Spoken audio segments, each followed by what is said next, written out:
Hello everyone, how are you doing? This is MD Tech here with another quick tutorial.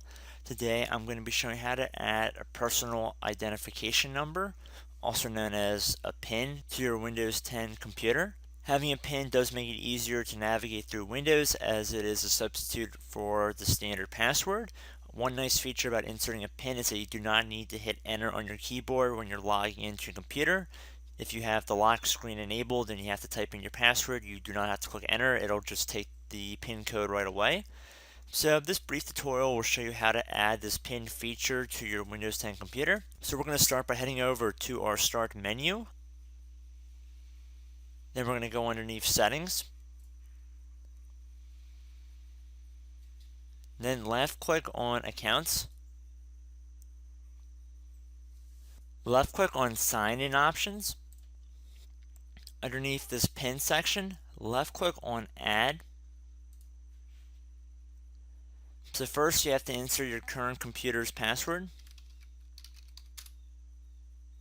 At this point we're going to type in our PIN code.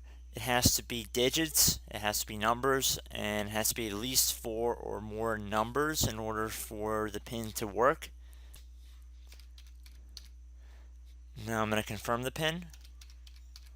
I'm using the minimum of 4 characters or 4 digits. Just remember it has to be numbers. And then left click on OK.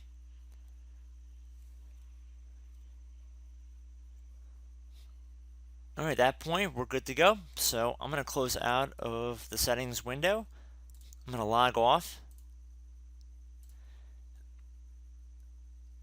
And I'm just going to do a brief example here of just logging in with this recently set up PIN code.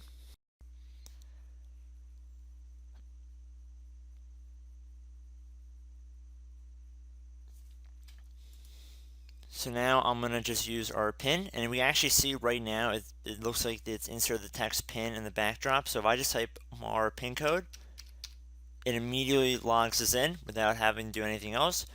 So that's a nice little feature. I enjoy using it, and I hope you guys will too. So I hope you enjoyed the tutorial, and I will see you in the next video. Goodbye.